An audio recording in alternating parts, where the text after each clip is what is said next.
All right, I finally got my potentiometers, 2.5 weeks.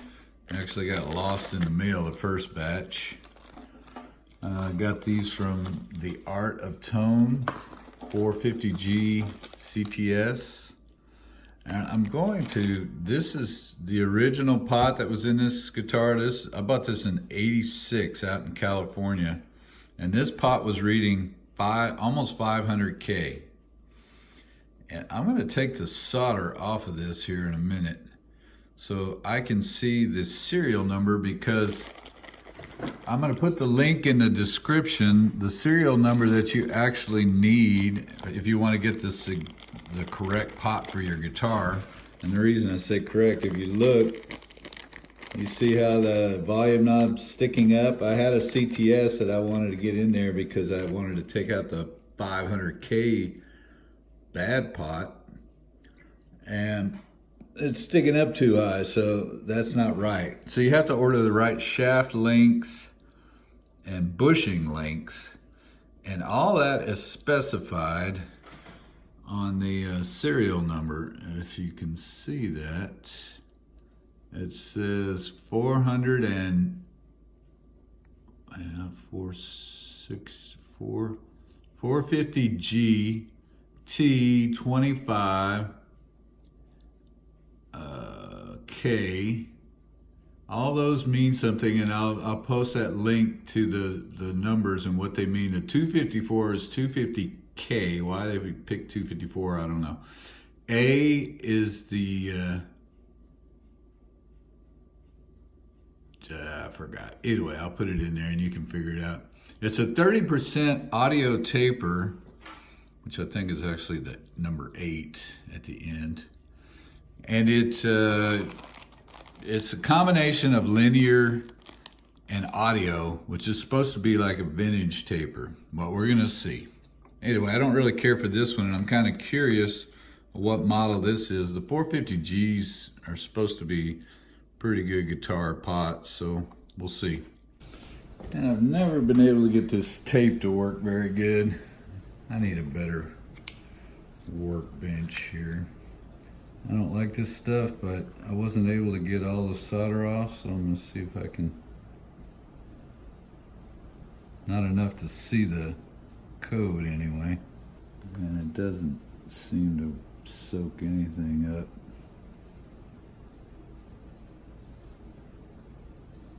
And this is why I never throw anything away. And just from my light fixture, I didn't use this one. You know, it goes up in the ceiling. All I'm trying to do is find the code on this thing, because I'm curious of what Fender put in these things back in 1986. So maybe I can get it really hot and then wipe this off real quick or something. All right, nothing's working. Let me try my little Japanese super sucker.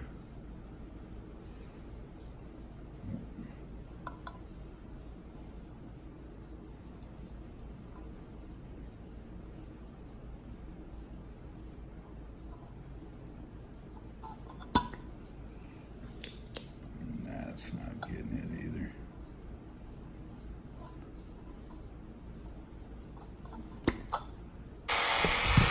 Okay, I resorted to buffing it off with a wire wheel, and that's actually working. That solder gets down in those letters, numbers, and they just can't get it out. 0, 1, 3, 4, 4, 6, I think. All right. I think that's it. 0, 1, 3, 4, 4, 6, 250K A, that's all that was there, audio, R137, and then the date code 1986, 34th month. Anyway, I don't know if I can find out what model that is. We're gonna pull the other one out though and see what I put in there as a temporary. But you can see the new one Has a brass shaft, a little bit different, but that's all that. See, the dimensions are the same. Like I said, the codes are important because it gives you this bushing length and the shaft length. Otherwise, it's going to stick up like this one. Okay, let's measure these babies. This is the bad one, the original 86, and man, I tell you what, I was a little concerned about the heat. I really zapped this thing trying to get that solder off. And this thing's reading now, well, shoot, I was going to try to make this easy. 509 K ohms. So that makes me a little nervous about soldering these. I'm going to be pretty careful on getting them too hot. Let's go. This one's measured. I've measured these already. 249, almost exactly 250. 259. These are 10% tolerance. This one is, well, this one is something. 254. Come on, these aren't really ideal for this. 258 and 251. So probably put an exact 250. I think I'm going to put one in the tone pot here, and I'm also going to put a jumper on there so I can control the bridge pickup with my tone pot. That's always handy, and I've needed it lately. All right, here we are. So I'm going to measure this one. I think this one might be off a little bit. And then I got to go double check. I shouldn't tell you, but I think you just put a wire between this terminal and that terminal, and you'll be able to use this pot for tone control on the bridge. That's not right. Can't be. Measuring the exact same thing. Nah. Okay. Sorry about that. You gotta have the darn switch. Well, I would have double checked it anyway.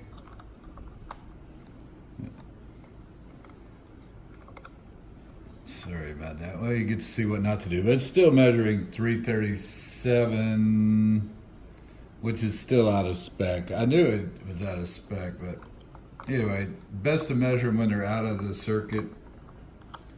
That way you can be sure. All right, this is the reason you need something to hold your stuff with. Just slice my finger with the wire wheel. Not fun. But here, I just wanted to show you the difference. This is the temporary one I had. Well, no, this one is the temporary one I had. And I always have to go look these up. This is EPO 85. It says CTS over here. So I think it's a CTS pot. I was trying to see what model it was. I mean, it's got a brass shaft too. But maybe they do that for different vendors, like All Parts and stuff. I don't know where I bought those. Either way, you can see the difference. You don't want that long shaft or long bushing here, because then your knob sticks way up. But that's the difference. Okay, here's the neck pickup tone, the bottom tone, and it's reading, let's see that, 337. Trust me, it's 35% off.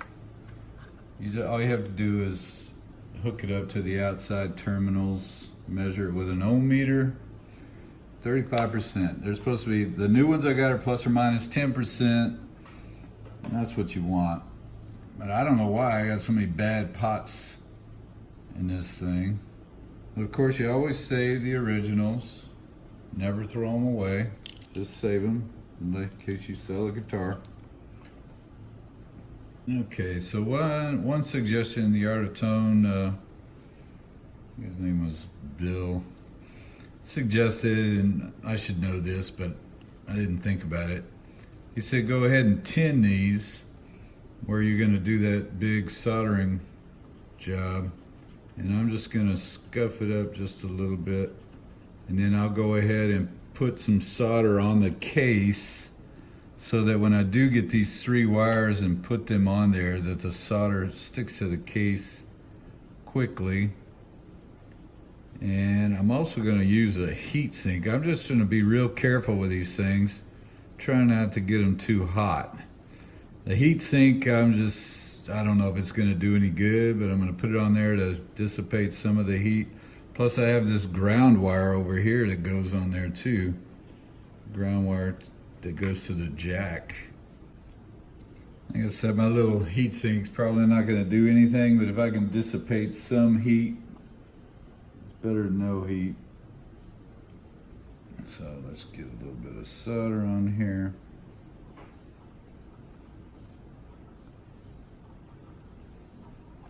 Gee, that actually worked pretty good.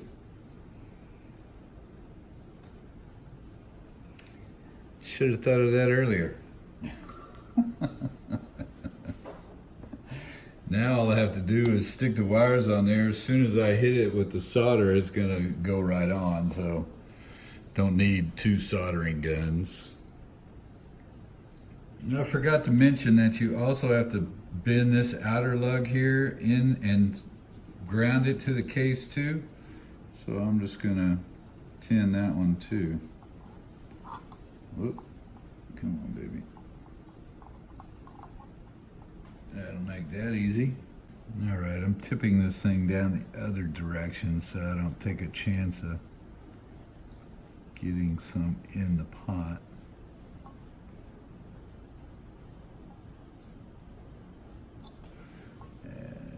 Come on, baby.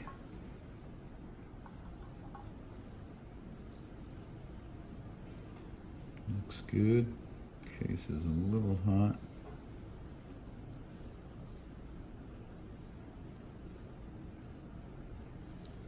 All right, it's always a little tricky to get those wires to stay in place while you solder. Let's see, my primitive method is just to stick my wrench on there.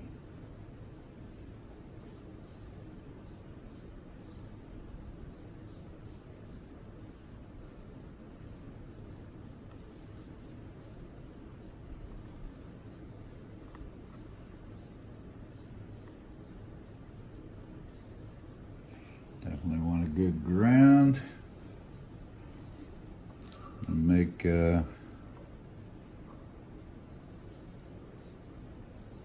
everything sound better.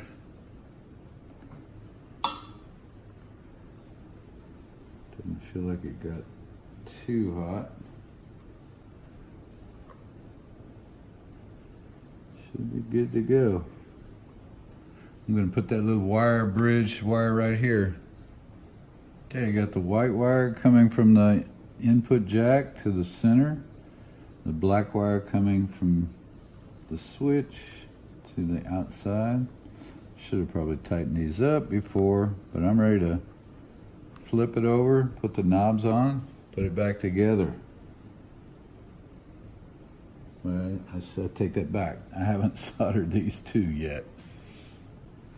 All right, I got my little jumper wire across those 2 terminals. Just gotta tighten these up a little bit. Put the knobs on, get it all back in the routing, the routes there, and which can be tough sometimes, but go test drive it a little while later. All right, dropped it in there. I think it's pretty good. This these funky old 57 pick guards that they put in here aren't the best things. I do like the 3-ply better. This thing's cracked and I probably tightened it up too tight, but hey, it is what it is, as they say.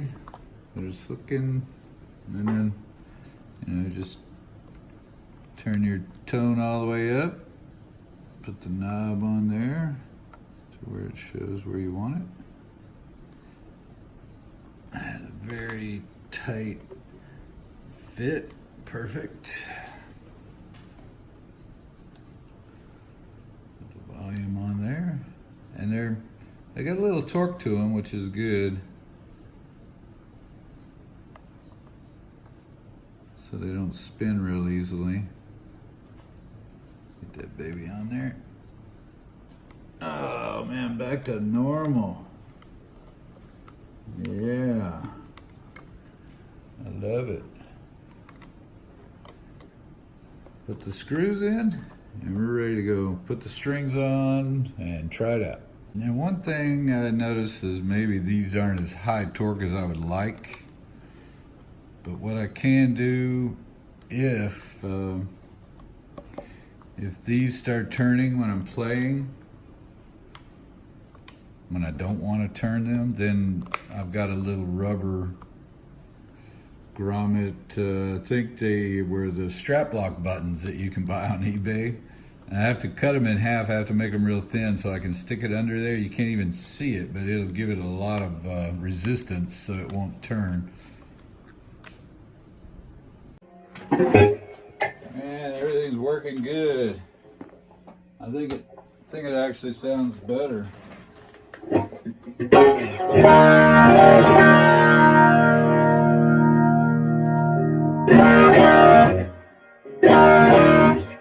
That's just the Leslie. Here's the bridge pickup.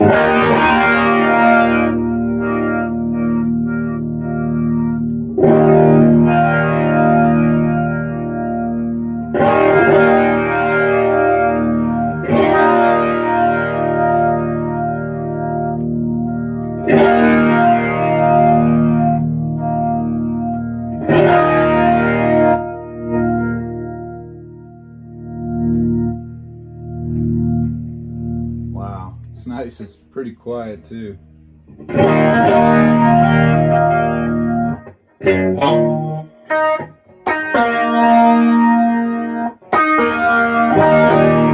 You guys listen to that Machine Gun album from Fillmore East? I think it's 12/31 or the date, but it's live at Fillmore East, Machine Gun. Here comes the bassman.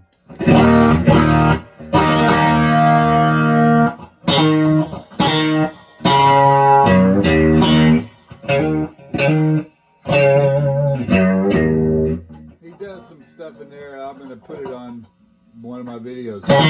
And I've been trying to, it's really difficult, but the way he pops that B string. That's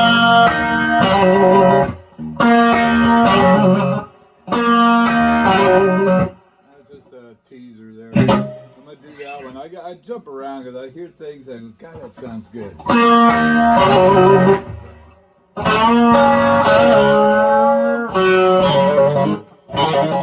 And even one time he bends behind the nut.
Better.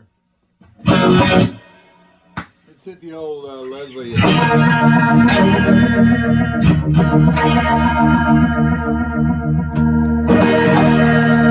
you hear the Leslie?